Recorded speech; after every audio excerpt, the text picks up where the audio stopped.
ॐ अज्ञानतिमिरान्धस्य ज्ञानाञ्जनशलाकया चक्षुरुन्मिलितं येन तस्मै श्रीगुरुवे नमः। श्रीचैतन्यमनोभीष्टं स्थापितं येन भूतले स्वयं रूपः कदा मह्यं ददाति स्वपदान्तिकम्।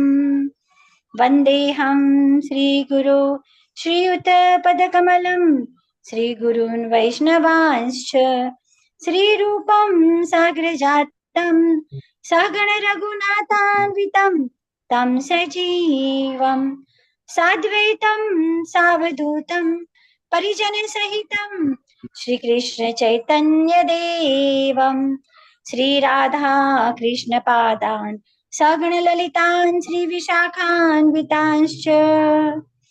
हे कृष्ण करुणा सिन्धु दीनबन्धु जगत्पते गोपेश गोपिकान्त राधाकान्त नमोस्तुते। तप्त काञ्चन गौराङ्गी श्रीराधे वृन्दावनेश्वरी वृषभानुसुते देवी प्रणमामि हरिप्रिये। वाञ्छाकल्पतरुभ्यश्च कृपा सिन्धुभ्य एव च पतितानां पावनेभ्यो वैष्णवेभ्यो नमो नमः। नमः ॐ विष्णुपादाय कृष्णपृष्ठाय भूतले श्रीमते भक्तिवेदान्ते स्वामी इति नामिने।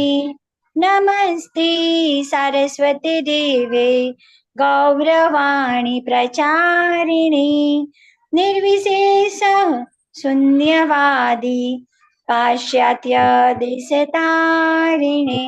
जय श्री कृष्ण चैतन्य प्रभु नित्यानंद श्री अद्वैत गदाधर श्रीवासादि गौर भक्त वृंद। हरे कृष्णा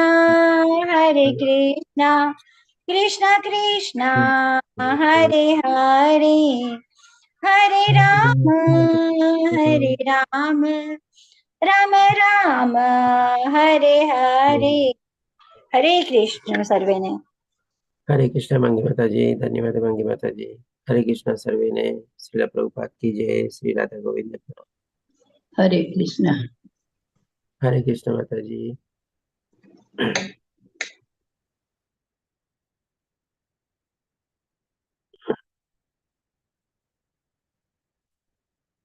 ओके, तो આપણે શ્રી બલરામજીની આપણે આ લીલા આપણે વર્ણવતા હતા, જે શ્રીમદ ભાગવતમના 10મા અધ્યાયના 68મા શ્લોકમાં વર્ણવવામાં આવેલી છે, 14 થી લઈને 54મા શ્લોકમાં, એટલે કે લગભગ 41 શ્લોકમાં. કે કઈ લીલા? તો કે ભાઈ બલરામજી જે છે આપણે સાંબને છોડાવવા માટે હસ્તિનાપુર શહેરને ખેંચે છે, અથવા એને આપણે ડૂબાડવા માટે પ્રયત્ન કરે છે. અને ત્યારે પછી કૌરવ લોકો ફરીથી આવે છે, શરણાગતિ લે છે અને ભગવાનની માફી માંગે છે. તેના સંદર્ભમાં થોડું ઘણું બેકગ્રાઉન્ડ આપણે ઓલરેડી બધી કવર કરેલું જ હતું. આપણે 2 પાર્ટમાં આને વિભાજિત કરેલું હતું. ગઈકાલે લાસ્ટ વીકમાં આપણે એને કમ્પ્લીટ નહોતા કરી શક્યા, કારણ કે આપણે કોઈ કારણસર આપણે વચ્ચેથી આપણે ક્લાસને ડિસકન્ટિન્યુ કરવો પડ્યો હતો. તો મને ખ્યાલ છે કદાચ આપણે આ 44મા શ્લોક સુધી આપણે કવર કરેલું હતું. એમ આઈ રાઈટ? શું કહો છો? આ બધાને યાદ છે? આપણે 47 સુધી કવર કર્યું છે. 47 સુધી કવર કરી લીધું. હા, 48 થી બાકી. 48 થી બાકી છે. તો આજે આપણે ઓછું જ કવર કરવાનું છે. 7-8 શ્લોક જ બાકી છે. આપણે 47 સુધી હર્ષદા માતા દેખીએ છીએ ને. આપણને કોણે કીધું? 47 કવર થઈ ગયું છે ને માતાજી? મીના માતાજી, મીના ભટ્ટ માતાજી. મીરા માતાજી. હા, 47મું કવર થઈ ગયું છે આપણે. હા. ઓકે, આપણે 48 શ્લોકથી કવર કરવાનું છે. એટલે કે આમ તો 7 જ શ્લોક બાકી છે આજે. તો આજે આપણે શું કરવું છે? આપણે 7 શ્લોક કમ્પ્લીટ કરીને પૂર્ણ વિરામ લેવો છે, કે પછી આગળ વધાવવું છે, કે કંઈ જનરલ આપણે ડિસ્કશન, કંઈ શેરિંગ કેવું કંઈ કરવું લેવું છે, પ્રશ્નોત્તરી લેવી છે આપણે? શું કહેશો આ બધા? કે ક્લાસ આગળ વધે પછી વિચારશું? ત્યાં સુધી સમય છે આ બધા માટે. અને જે પ્રમાણે સમય હશે એ પ્રમાણે જોઈ લેશું આપણે શું કરવું છે. ઓકે, તો ચાલો આપણે આગળ વધારીએ. 48મા શ્લોકમાં કહે છે, હે સર્વ જીવોના આત્મા, આપણા બધામાં ભગવાન શ્રી કૃષ્ણ અથવા બલરામજી આપણે આત્મા તરીકે રહેલા છે. હે સર્વશક્તિવાન સંરક્ષક, આપણા બધાના રક્ષણ કરતા છે, પાલન કરતા છે, ધારણ કરતા છે, પોષણ કરતા છે. હે સૃષ્ટિના અવિનાશી નિર્માતા, આ સૃષ્ટિને જે છે એ વારે ઘડીએ આપણે સર્જન થાય છે, એનો વિનાશ થાય છે અને ફરીથી પાછું એનું પુનઃસર્જન થાય છે. તો આ બધું કોના દ્વારા થાય છે? ભગવાન શ્રી કૃષ્ણની શક્તિ દ્વારા જ થાય છે. આ બધી ચીજ આપણે થોડી ઘણી આપણે ભગવદ્ ગીતાના અલગ અલગ અધ્યાયો જે આપણે લઈએ છીએ, આપણે એમાં અલગ અલગ લેવલમાં આ બધું આપણે સરસ રીતે ડિટેલમાં ડિસ્કસ કરેલું છે કે ભગવાન શ્રી કૃષ્ણ કેવી રીતે અવિનાશી છે. કારણ કે ભગવાન શ્રી કૃષ્ણ આદિ છે. ભગવાન શ્રી કૃષ્ણનો સ્ત્રોત કોઈ નથી, પણ બધી ચીજો એમનામાંથી જ આવેલી છે. બધા કારણોની પાછળ પોતે રહેલા છે આપણે. અને અમે તમને પ્રણામ કરીએ છીએ. તમને પ્રણામ કરીને અમે તમારો આશ્રય લઈએ છીએ. એટલે કે આવી રીતે પછી જ્યારે બલરામજી હસ્તિનાપુરને ખેંચે છે, એના પોતાના હળથી એને આપણે કહે ને કે જુદું પાડી દે છે, અને એને જ્યારે યમુના નદીમાં અથવા ગંગા નદીમાં વહાવવાનો પ્રયત્ન કરે છે, ત્યારે કૌરવ લોકો ભયભીત થઈ જાય છે, ડરી જાય છે. અને આવી રીતે ભયભીત થયેલી અવસ્થામાં એ લોકો બલરામજી પાસે આવે છે. એને ખબર પડે છે બલરામજી કોણ છે. ત્યારે વાસ્તવિક રૂપે એમને ઓળખી શકે છે, એને અનુભૂતિ થાય છે અને ભગવાનની સંપૂર્ણ શરણાગતિ લે છે અને ભગવાનને આવી રીતે સ્તુતિ કરે છે. એટલે કે આના સંદર્ભમાં આપણે સમજી શકીએ કે જ્યારે આપણી લાઈફમાં આપણને જ્યારે કોઈ વિપત્તિ આવતી હોય, આપણે ઘણું બધું ત્યારે કહીએ ને કે આપણા અહંકારના સંદર્ભમાં ઘણું બધું કંઈક ને કંઈક કરી બી બેસીએ આપણે. આપણને લાગે છે કે મારી પાસે આ શક્તિ છે, મારી પાસે આ વૈભવ છે, મારી પાસે આ બધું છે. એના સંદર્ભમાં આપણે અહંકારમાં આવી જઈએ છીએ અને ઘણી બધી ચીજો આપણે કરીએ છીએ, બોલીએ છીએ, વર્તન કરીએ છીએ. પણ આપણે કહીએ ને કે બધા પ્રયત્નો જ્યારે નિષ્ફળ જાય છે અને પછી આપણી પાસે કોઈ એવા રિસોર્સિસ રહેતા નથી, આપણે એકદમ થાકીને, હારીને, કંટાળી જઈએ છીએ, ત્યારે અંતમાં પછી આપણે શું કરીએ છીએ? ભગવાનની શરણાગતિ લઈએ છીએ અને ભગવાનને આપણે પ્રાર્થના કરીએ છીએ અને ભગવાનને સ્તુતિ કહીએ છીએ કે હે ભગવાન, મારા થકી તો મેં જેટલું થતું હતું બધું કરી લીધું. હવે હું આપણે શરણાગતિ આવ્યો છું, કારણ કે મારા બધા પ્રયત્નો નિષ્ફળ ગયેલા છે. તો જો માણસ ભગવાનની શરણાગતિ આવી રીતે બે અવસ્થામાં લે છે. એક તો શું છે કે ભાઈ જ્યારે પૂરેપૂરું સંપૂર્ણ જ્ઞાન હોય અને જ્ઞાન સહિત ત્યારે ભગવાનની શરણાગતિ લે અને ભગવાનને પોતાનું સર્વસ્વ સોંપી દે, તો આપણે કહી શકીએ કે એ સાચી શુદ્ધ ભાવે આપણે ભગવાનની શરણાગતિ લીધેલી કહેવાય. પણ બીજી રીતે આપણે જોઈ શકીએ છીએ કે ભાઈ ઘણા લોકો શું છે કે જીવનમાં પોતાના માટે કંઈક પહેલા તો થોડા ઘણા પોતાને કરતા માને છે. કરતા માનીને પછી જેને પ્રાપ્ત કરેલું હોય એના સંદર્ભમાં એને થોડોક અહંકાર આવી જાય છે કે હવે મારી પાસે આ શક્તિ છે, મારી પાસે આ રિસોર્સિસ છે, મારી પાસે આ બધા સાધન છે, આવી બધી સગવડો છે કે જેથી કરીને હું આવતી તકલીફોનો સામનો કરી શકીશ તથા એની સામે લડી શકીશ. તો માની લો ભગવાનમાં એને પણ આસ્થા છે, વિશ્વાસ છે, શ્રદ્ધા છે, પણ શું છે ત્યારે છે ને થોડો ઘણો ભગવાનથી છૂટો પડી ગયો હોય છે, ભગવાનથી વિખૂટો પડી ગયો હોય છે. એક આપણે કહી શકીએ ઔપચારિકતાના રૂપમાં અથવા તો એક આપણે ફોર્માલિટીના રૂપમાં એ ભગવાનને શરણાગત હોય છે. પણ બાકી અંદર ખાનેથી એટલે છે ને પોતાનો પાવર, એની શક્તિનો એને અહંકાર વધેલો હોય છે. અને આવી રીતે ઘણી બધી શક્તિનો એમાં સામનો બી કરે છે ક્યારેક ક્યારેક, અને એમાં પોતે સફળ બી થાય છે, પાર બી ઉતરે છે. એટલે એ જેનો અહંકાર છે ને ઓર અંદરથી પોસાય છે તમારે. પણ ક્યારેક એવી કોઈ વિટંબણા આવે, એવી કોઈ તકલીફ આવે કે જેમાં પોતાના પ્રયત્નો બધા નિષ્ફળ જાય છે અને પછી હવે પોતાની પાસે કંઈ બાકી બી નથી રહેતું અથવા પોતાની પાસે બીજા કોઈ રસ્તા બી નથી અને કોઈ બીજા વિકલ્પ બી નથી દેખાતા, ત્યારે જઈને ફરીથી ભગવાનની શરણાગતિ લે છે. અને એ આપણે શરણાગતિ કહીએ તો ડેફિનેટલી થોડી ઘણી એની દુઃખી અથવા અર્થાર્થીના હિસાબે છે, એનું દુઃખ અને તકલીફ દૂર કરવા માટે. પણ ત્યારે આપણે કહી શકીએ અને થોડો ઘણો છે ને સાચો અહેસાસ થાય છે, અનુભવ થાય છે કે મેં આજની જિંદગીમાં જે ભગવાનની શરણાગતિ, ભગવાનમાં આસ્થા, વિશ્વાસ, શ્રદ્ધા હતી એ પહેલા સાચી હતી. બાકી મને આ બધી જે મેં કર્યું, મને થોડો અહંકાર આવ્યો, મેં આ બધી ભૂલો કરેલી છે.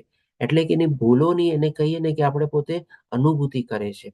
અને એ અનુભૂતિ કર્યા પછી ફરીથી પાછી જ્યારે ભગવાનની જે શરણાગતિ લે છે ને, એટલે કે એ ત્યારે ભગવાનની સાચી શરણાગતિ થઈ જાય છે.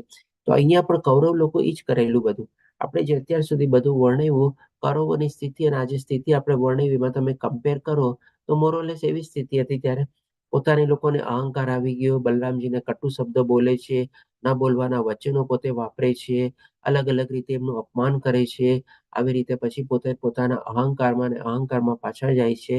અને પછી હવે જ્યારે જોવે છે બલરામજીની શક્તિ, ત્યારે એની શક્તિની સામે પછી એની કોઈ પોતાની પાસે કોઈ એવા નથી શસ્ત્ર કે કોઈ એવું જ્ઞાન કે જેના દ્વારા એનો સામનો કરી શકે. એટલે કે ત્યારે ફરીથી લોકો આવે છે અને કહે છે તમને પ્રણામ કરીને અમે તમારો આશ્રય લઈએ છીએ. તો આ જે શરણાગતિ અને આ જે ત્યારે આશ્રય લે છે એ આપણે કહી શકીએ કે સાચા ભાવથી લોકો લે છે તમારે. તો આપણે શું છે આ બધી લીલામાંથી આપણે આવી બધી લર્નિંગ લેવાની છે.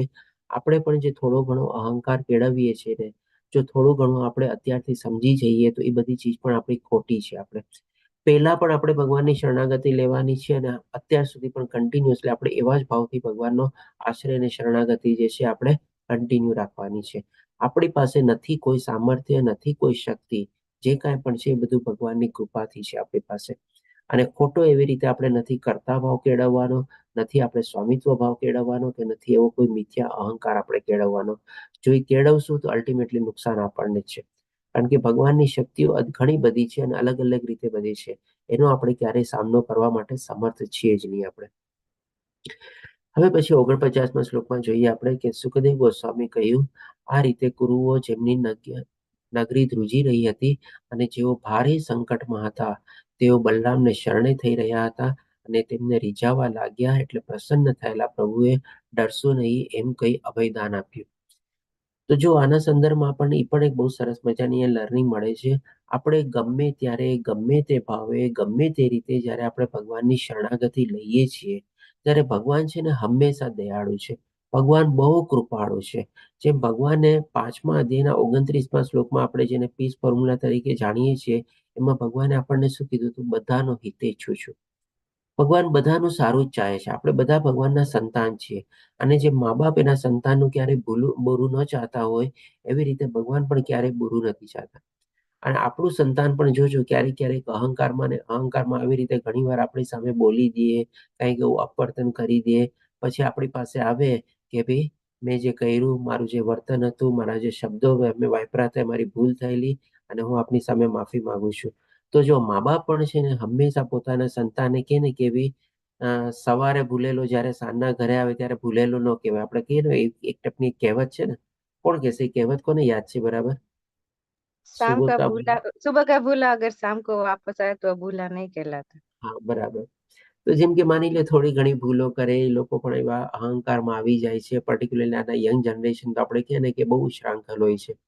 અને જ્યારે એમને ભૂલ સમજાય છે ત્યારે મા બાપ પાસે આવે છે તો મા બાપ શું બધું ભૂલી જાય, એને માફ કરી દે. કાંઈ નહીં બેટા, ઓકે બરાબર છે, તને સમજાઈ ગયું ને, તને તારી ભૂલ ખબર પડી ગઈ ને, ઓકે ફરીથી આમ નહીં કરતો. એમ બે ચાર શબ્દો સારા એને વાપરે અને એને પોતાને ફરીથી પાછું એટલું વાલ ને પ્રેમને કરવા લાગે. આવી જ રીતે ભગવાન પણ છે ને બહુ દયાળુ છે. અને જેમ ભગવાને કીધું બધાના હિતેચ્છુ છું, તો જ્યારે કુરુઓ લોકો આવી રીતે ભગવાનને રીઝવવા માંગે છે, ભગવાનને પ્રસન્ન કરવા માંગે છે અને ફરીથી જ્યારે ભગવાનની શરણાગતિ લે છે, ત્યારે ભગવાન પણ ફરીથી પોતે દયાળુ અને કૃપાળુ અને આપણા મા બાપની જેમ આપણને લોકોને કહે છે કે ભાઈ ઠીક છે, તમે હવે ડરશો નહીં. અને એવી રીતે કરીને અભયદાન આપે છે અથવા તો માફ કરી દે છે. અને આવી રીતે બલરામ એની પોતાની કૃપા વરસાવે છે અથવા તો પોતાની દયા વરસાવે છે કુરુઓ ઉપર. અને એવી રીતે એ લોકોને બધાને માફ કરી દે છે. હવે જોઈએ આગળની પ્રક્રિયા શું છે. ચાલો, ભગવાને તો માફ કરી દીધા, હવે પછી શું થાય છે? એટલે કે જે હેતુથી બલરામ આવ્યા હતા, અને પછી જ્યારે આપણે જોઈએ છીએ કે ભાઈ જ્યારે દુર્યોધનની જે પુત્રી હતી લક્ષ્મણા, જેનો સ્વયંવર રચાણો હતો, અને ત્યારે આવી રીતે સામવે આપણે બધા રાજાઓને બધાને પરાજિત કરીને લક્ષ્મણનું આપણે કહીએ ને કે એમને પોતાના વશમાં લીધેલી હતી અને પોતે એનું હરણ કરીને જાતા હતા, ત્યારે પછી કૌરવ લોકોએ કહે ને કે ભાઈ પાછળથી કૂટનીતિ વાપરીને બધા ભેગા મળીને પછી સાંબને આપણે બાંધી લીધો હતો અને કેદ બનાવ્યો હતો. એટલા માટે બલરામજી છે આપણે એને બચાવવા આવી રહ્યા હતા. અને બલરામજી પણ પેલા આવ્યા પહેલા તો એક શાંતિનો પ્રસ્તાવ લઈને આવ્યા હતા. ફરીથી યાદ કરો, થોડું રિકેપ કરો. આપણે જે 14મા શ્લોકથી શરૂ કર્યું હતું, સૌથી પહેલા બલરામજી આવે છે, ગામની બહાર ઉભા રહે છે, હસ્તિનાપુરમાં એન્ટર નથી થતા. પછી ઉદ્ધવજીને મોકલે છે કે જાઓ, તમે જાઓ કે ભાઈ એના મહારાજ એટલે કે ધૃતરાષ્ટ્રની શું ઈચ્છા છે. અને પછી જ્યારે એ લોકોને ખબર પડે છે કે ભાઈ જ્યારે બલરામજી આવ્યા છે ત્યારે કુરુઓ લોકો બધા આવે છે, અને ત્યારે પછી બલરામજી એને બહુ કડક શબ્દોમાં એને સમજાવે છે. અને બહુ સરસ રીતે સમજાવે છે. સરસ પ્લસ સાથે સાથે કડક શબ્દો બંને વાપરે છે કે તમે લોકોએ જે કરેલી છે ભૂલ છે, એક વ્યક્તિને તમે, એક યોદ્ધાને તમે બધાએ મળીને તમારે કૂટનીતિથી તમે એને કેદ બનાવીને રાખ્યો છે, તો એ તમે ખોટી રીતિ અપનાવી છે. એટલે કે તરત ને તરત તમે સાંભળે છોડી દો, એવી ટાઈપની બલરામજી જ્યારે વિનંતી કરે છે, ત્યારે પછી કુરુઓ લોકો શું છે, કટુ વચન વાપરે છે, ન બોલવાનું બોલે છે, અને અપમાનજનક શબ્દો વાપરીને બલરામજીનું અપમાન કરે છે. ત્યારે એના પ્રતિકાર રૂપે પછી બલરામજી શું કહે છે, બલરામજી બધું વર્ણવે છે. એટલે કે ભગવાન શ્રી કૃષ્ણનું અને જે એમના મહારાજ હતા, એટલે કે જે આપણે કહીએ ને કે કંસના જે પિતાશ્રી હતા, કોણ હતા પિતાશ્રી? ત્યારે આપણે યદુવંશના આપણે રાજા તરીકે હતા. હરે કૃષ્ણ, કોણ કહેશે? ઉગ્રસેન. ઉગ્રસેન, બરાબર. એટલે ઉગ્રસેન લોકોના મહારાજ હતા ત્યારે રઘુસેનના, કારણ કે જ્યારે મથુરા નગરીને બધું જ્યારે ભગવાન શ્રી કૃષ્ણ વસાવે છે, ત્યારે ઉગ્રસેનને ત્યારે રાજા તરીકે પોતે ત્યાં પ્રસ્થાપિત કરે છે. એટલે કે બલરામજી કહે છે કે અમારા ઉગ્રસેન રાજા ભગવાન શ્રી કૃષ્ણ કેટલા મોટા અને મહાન છે, એ બધું વર્ણવે છે, કે જે બધા સૃષ્ટિના સ્વામી છે, એના રચયકર્તા છે, ધારણ કરતા છે, લક્ષ્મીજી જેના ચરણોમાં કન્ટિન્યુઅસલી સેવા કરે છે, આવા બધા ગુણો અને સ્તુતિ વર્ણવે છે. અને કહે છે શું તમે લોકોએ જે શબ્દો વાપરા, તમે લોકોએ જે વચનો વાપરા, અને તમે લોકોએ જે અપમાનજનક શબ્દો વાપરા છે, એ શું બરાબર છે? કારણ કે પૂર્વ લોકો ત્યારે શું વર્ણવે છે કે તમે લોકો અમારી જૂતી સમાન બરાબર છો. અને અત્યારે જૂતી જે છે એ માથા ઉપર બેસવા માંડી છે અને પોતાને અહંકારમાં આવી ગયા છે. અને તમને લોકોને જે બધું મળેલો છે ઐશ્વર્ય, બધું અમારા થકી છે. એટલે કૌરવ લોકો આવા અહંકારમાં આવા બધા શબ્દોને બધું વર્ણવે છે. અને પછી જ્યારે બલરામજીનો પ્રતિકાર કરે છે, બધું બતાવે છે, અને ત્યાર પછી કુરુઓ લોકો વયા જાય છે, અને ફરીથી પાછા બલરામજી ત્યારે શું કરે છે, વર્ણવવાની એ લોકો સાંભળતા નથી. એટલે કે આમ જો તો એ પણ ફરીથી એક અપમાન કહેવાય, સાંભળવાની પણ દરકાર કરતા નથી, અને પોતે વયા જાય છે ત્યાંથી. એટલે પછી બલરામજી શું કરે છે, પોતાના હળથી, જે આપણે જાણીએ છીએ બલરામજીનું શસ્ત્ર છે હળ અને ગદા, હળથી આખા હસ્તિનાપુર શહેરને આપણે પોતે ખોદે છે અને પોતાની તરફ ખેંચે છે, અને એને ગંગા યમુનામાં ડુબાડવાનો પ્રયત્ન કરવા માટે આગળ વધે છે. ત્યારે આવી રીતે આખું જે કે ને એક મોટો ધરતીકંપ આવ્યો હોય, અથવા તો બહુ મોટું સુનામી આવ્યું હોય, અથવા તો બહુ મોટું વાવાઝોડું આવ્યું હોય, એવી રીતે આખું હસ્તિનાપુર કાપી ઉઠે છે. અને ત્યારે પછી કુર લોકો ભયભીત થાય છે. અને એ આપણે આજે જોયું કે ભાઈ કેવી રીતે એ લોકો પછી ભગવાન પાસે આવીને પોતે શરણાગત થાય છે, આશ્રય લે છે અને માફી માંગે છે. અને આટલું બધું થઈ ગયેલું હોવા છતાં ભગવાન ત્યારે પણ એ લોકોને માફી આપે છે, અને કહે છે કે ભાઈ ઠીક છે, તમે આવી રીતે હવે ભયભીત ન થાવો. જેમ તમે જો ભગવાનના આપણે ભગવદ્ ગીતા લઈએ છીએ, ત્યારે અર્જુનની પણ કેવી અવસ્થા હતી. પહેલા અધ્યાયમાં જે ભગવાન સામે અર્જુન બધું વર્ણવે છે, અને પછી જે બીજા અધ્યાયના 7મા શ્લોકમાં શરણાગતિ લે છે, એના સંદર્ભમાં પહેલા આપણે 8 થી 9 અલગ અલગ પ્રકારના રિએક્શન જાણ્યા હતા. ત્યારે પણ ભગવાન શ્રી કૃષ્ણ એને સાંત્વના આપે છે, અને પછી ફરીથી જ્ઞાન આપે છે. અને એ જ આખી ચીજ તમે જોવો, જ્યારે 11મા અધ્યાયમાં જ્યારે વિશ્વરૂપ દર્શન ભગવાનને દેખાડે છે અર્જુનને, ત્યારે પણ અર્જુન થોડો ભયભીત થાય છે. અર્જુન શું કહે છે, આપની આ લીલારૂપ શું પ્રદર્શન કરવા માંગો છો મને ખબર નથી, અને આનાથી હું અજાણ છું. હવે મારું ધૈર્ય જાળવી શકતો નથી, મારું ચિત્ત જાળવી શકતો નથી, મારું સંતુલન જાળવી શકતો નથી. ફરીથી આપ કોણ છો એ મને બતાવો. એટલે કે ત્યારે પણ ભગવાન શ્રી કૃષ્ણ શું કરે છે, એને સાંત્વના આપે છે, એને ધીરો પાડે છે, અને એને જોઈતું જે પછી પોતાનું વિશ્વરૂપ દર્શન સમેટી લે છે, અને ભગવાન એને પોતાનું ચતુર્ભુજ રૂપ દર્શન દેખાડે છે, અને ફરીથી પાછું દ્વિભુજા રૂપમાં પોતે આવી જાય છે. એટલે કે જેવા હતા તેવા એવી રીતે ભગવાન શ્રી કૃષ્ણ સામે આવી જાય છે. એટલે કે ભગવાન છે ને એના ભક્તો પ્રત્યે બહુ દયાળુ હોય છે.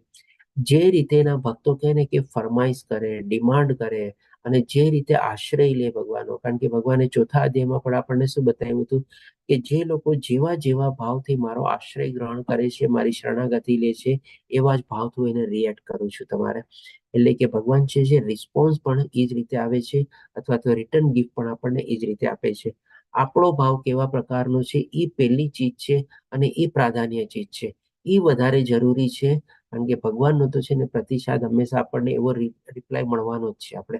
એટલે કે આપણે કેવી ભાવનાથી, કેવી ઉત્કંઠાથી, કેવી આપણે અધીરાઈથી ભગવાનની શરણાગતિ લઈએ છીએ, ભગવાનના આશ્રયમાં જઈએ છીએ, એ આપણે પોતે ડિસાઈડ કરવાનું છે, અને એવી ટાઈપનો આપણને રિસ્પોન્સ મળે છે.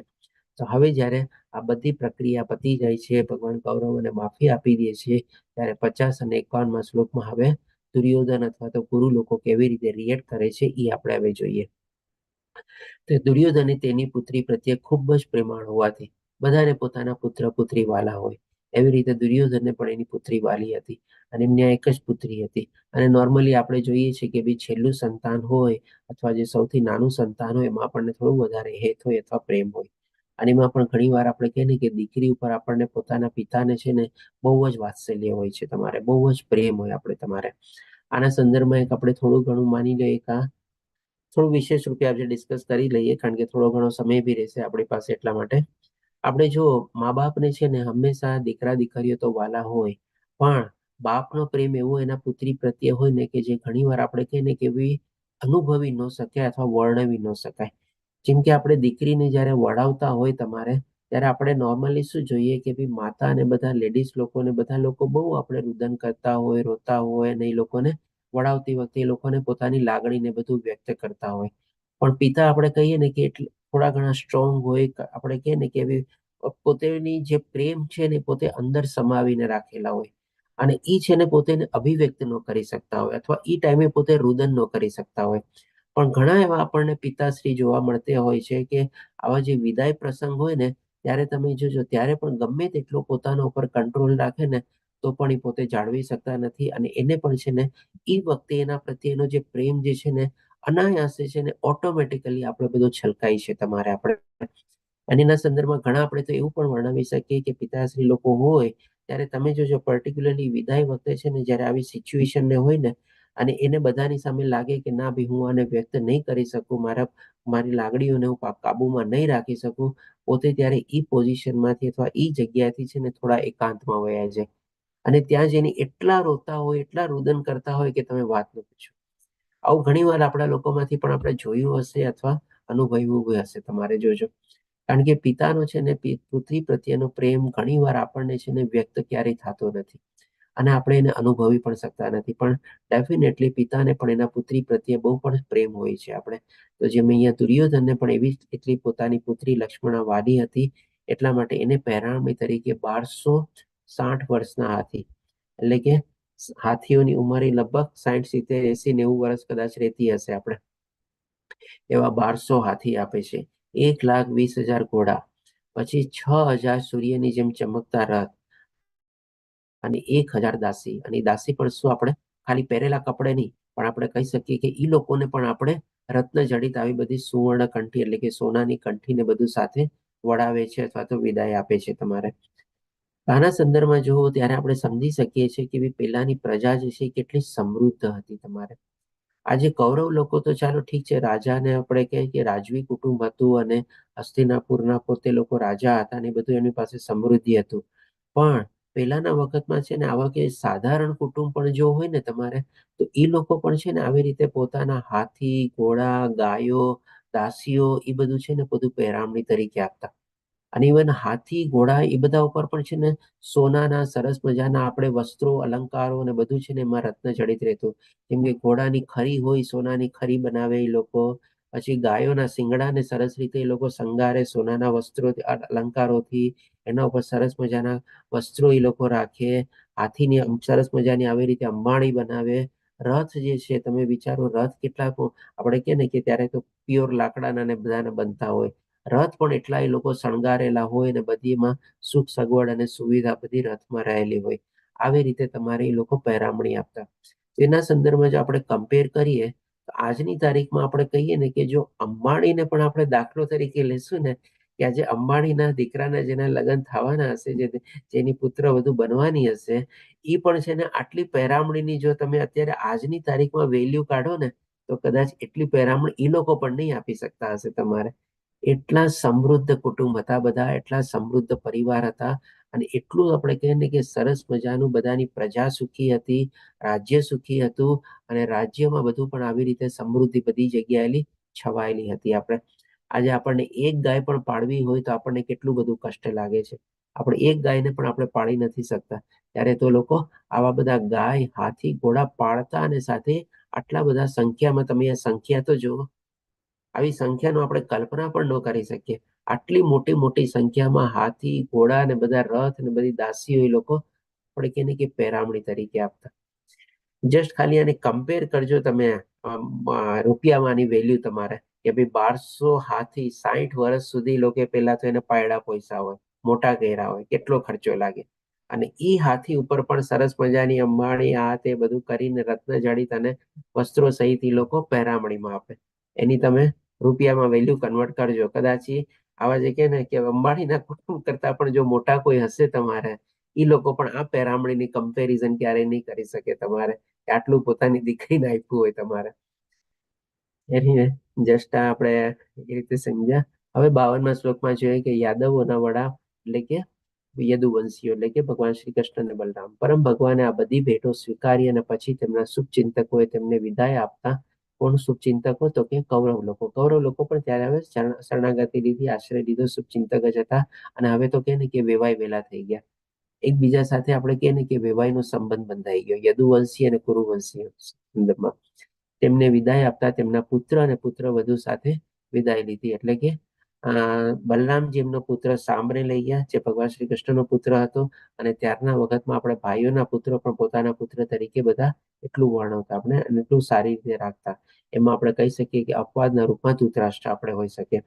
કારણ કે ઈ ટાઈમમાં શું છે, આજે ધૃતરાષ્ટ્રના નાના ભાઈ જયારે પાંડુ મૃત્યુ પામ્યા, ત્યારે એની સૌથી પહેલી જવાબદારી હતી કે ભાઈ, એક તો શું કે કુટુંબના વડીલ તરીકે પણ જવાબદારી હતી કે નાના ભાઈના પુત્રોને, જે આપણે કહીએ કે બહુ બાળક હતા આપણે, એની આપણે પોતાના આશ્રયમાં હતા, એની સારી સરસ રીતે એની સાર સંભાળ લેવી જોઈએ. અને બીજું રાજા તરીકે પણ આવી જાય, પ્રજામાં જે પણ આવી ગયા, એની પણ એને સાર સંભાળ લેવી જોઈએ. પણ આપણે જાણીએ છીએ કે ધૃતરાષ્ટ્રએ આ ધર્મનું પાલન નહોતું કર્યું તમારે, અને કેટલું બધું પોતાના પુત્રના મોહમાં હતા. નાનપણથી જે પાંડવો પ્રત્યે બધા અત્યાચાર અથવા તો અન્યાય જે થયેલા હતા, બધાની સામે આંખ આડા કાન કર્યા હતા. આંખે તો આંધળો હતો, પણ પોતે પોતાની બુદ્ધિથી પણ આંધળો થઈ જાય છે.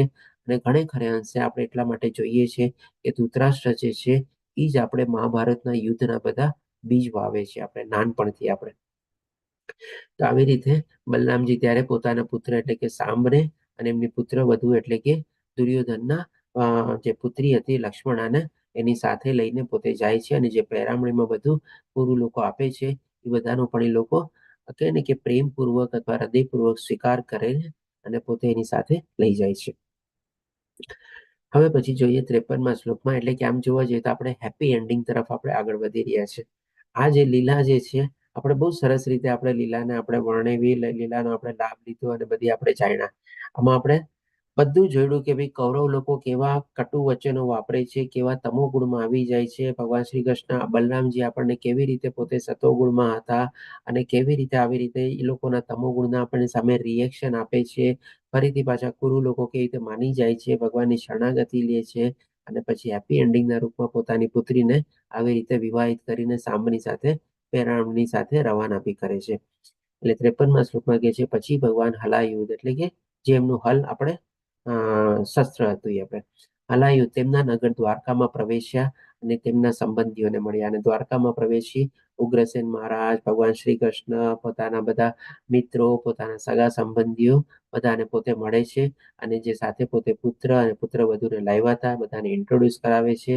અને રાજ્યસભામાં તેણે યદુ અગ્રણીઓને એટલે કે ગુરુઓ સાથેના તેમના વ્યવહાર વિશે બધી જાણ કરી. એટલે કે ઉગ્રસેન મહારાજને પોતે આવી રીતે બધી માહિતી આપે છે, જાણ કરે છે કે ભાઈ ત્યાં હું ગયો, પેલા મેં શાંતિ પ્રસ્તાવ મૂક્યો અને લોકોએ શું મને કીધું, એ બધી ચીજ આખી પ્રસંગ અથવા જે ઘટના બનેલી હતી એનું સરસ રીતે પોતે ત્યાં જાણકારી કરે છે અને બધાને માહિત કરે છે. હવે આપણે છેલ્લા શ્લોકમાં જોઈએ કે આજે પણ હસ્તિનાપુર નગર ગંગાના કિનારે એટલે કે યમુના નદીના કિનારે તેની દક્ષિણ બાજુએ દેખીતી રીતે ઊંચું છે. એટલે કે આ જે બલરામની જે લીલા હતી, આપણે જે આખા હસ્તિનાપુર ગામને પોતે ખેંચે છે, જુદું પાડે છે, અને પછી એને જ્યારે ગંગા યમુનામાં આપણે કહીએ ને કે પાણીમાં જ્યારે ડુબાડવાનો પ્રયત્ન કરે છે, તો આજે આપણને પણ કદાચ હોઈ શકે જે પ્રમાણે લખેલું છે, આપણને કોણે આવું અનુભવ કરેલું છે કે આપણી અત્યારે જે થોડી ઘણી હસ્તિનાપુર નગરી એટલે આપણે દિલ્હી ને બધું આપણું આખા ડિસ્ટ્રિક્ટ ને બધું લઈ શકીએ આપણે. આમ ભગવાન બલરામના પરાક્રમો ચિહ્નો દર્શાવે છે. કોઈને આવું અનુભૂતિ થઈ છે કે થોડું ઘણું ઊંચું હોય એક બાજુથી કે એવું કઈ? જોગ્રાફિકલ લોકેશન ને બધું જો સમજીએ, જાણીએ તો કદાચ આપણને આવી માહિતી મળી પણ શકે. આવો કોઈને કઈ અનુભવ થયો છે? હરે કૃષ્ણ.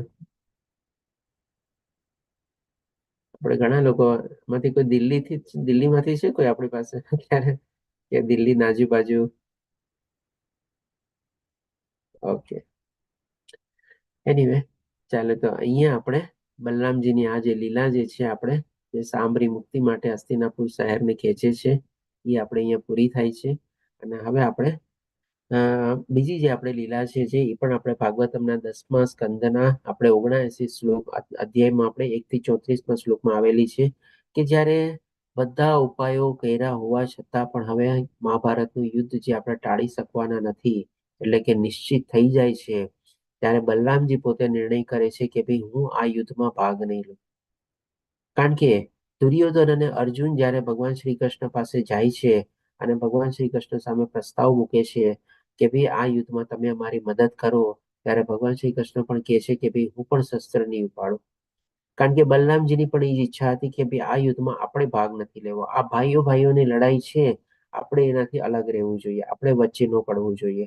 અને એવી રીતે પોતે જ્યારે યુદ્ધમાં ભાગ ન લેવાનો નિર્ણય કરે છે ત્યારે ભગવાન શ્રી કૃષ્ણ એનાથી સહમત થાય છે. એટલે કે પોતે યુદ્ધમાં કે એપરન્ટલી રીતે ભાગ નથી લેતા, પણ શું કહે છે કે ભાઈ હું યુદ્ધમાં ભાગ કેવી રીતે લઈશ તો કે ભાઈ હું શસ્ત્ર નહીં ઉપાડું અને એક બાજુ મારી આખી નારાયણી સેના છે એ તમારે જેને જોતી હોય તમે લઈ જાઓ. ત્યારે બલરામ અર્જુન જે છે ભગવાન શ્રી કૃષ્ણને માગે છે, એ કહે છે ભલે તમે નિયથા હો પણ તમે અમારો સાથ આપો. અને ત્યારે ભગવાન શ્રી કૃષ્ણ અર્જુનના સારથી રૂપે એ યુદ્ધમાં આપણે કહી શકીએ કે શસ્ત્ર વિના ભાગ લે છે આપણે. અને જેની નારાયણી સેના હતી એ દુર્યોધન કહે છે કે ભાઈ હું લઈ લઉં. એટલે કે આખી નારાયણી સેના એક બાજુ તરફ થઈ જાય છે દુર્યોધન સાથે અને ભગવાન શ્રી કૃષ્ણ એક તરફ થઈ જાય છે પાંડવોની સાથે. અને બલરામજી ત્યારે નિર્ધારિત કરે છે કે ભાઈ મારે આ નથી જોવું કે નથી એમાં ભાગ લેવો, મારે આનાથી કોઈ નિસ્બત નથી, એટલે હું તો જાઉં છું તમારે તીર્થસ્થાનોની મુલાકાતે. એટલે કે ત્યારે બલરામજી તીર્થસ્થાનોની મુલાકાતે વયા જાય છે આપણે. તો એ જ હવે આપણે આખી લીલા જે છે આપણે 34 શ્લોકની છે આપણે. તો શું કહો છો તમે, આજે આપણે શરૂ કરવી છે કે બીજું કઈ થોડું ડિસ્કશન કરવું છે આપણે? હરે કૃષ્ણ. સમય છે વધારે તો એટલો સમય નથી, 10 મિનિટ જેવો સમય છે. તો તમે કહો તો આપણે આવતા ક્લાસથી પણ આપણે શરૂ કરી શકીએ છીએ. આજે કોઈને પ્રશ્ન હોય કે કઈ હોય ડિસ્કશન શેરિંગ હોય તો આપણે લઈ શકીએ આપણે. હરે કૃષ્ણ પ્રભુજી, આના પછી હવે કયો અવતાર આવશે? ના પછી તમારે બુદ્ધ અવતાર આવશે. Okay okay. પણ હજી માતાજી આપણે આ કમ્પ્લીટ કરતા કદાચ મારા ખ્યાલથી 2-3 ક્લાસ લાગશે આપણે. હા હા હા. ઓકે, શું કે છો હેમાંગી માતાજીને ફ્રી કરી દેવા છે? બીજો ક્લાસ છે તો કે કોઈને કઈ શેરિંગ વાંધો નહીં ડિસ્કશન? પ્રભુજી, મારું કામ જ કરી રહી છું અત્યારે, કુકિંગ જ કરું છું. ઓકે, કોઈને કઈ શેરિંગ ડિસ્કશન પ્રશ્ન?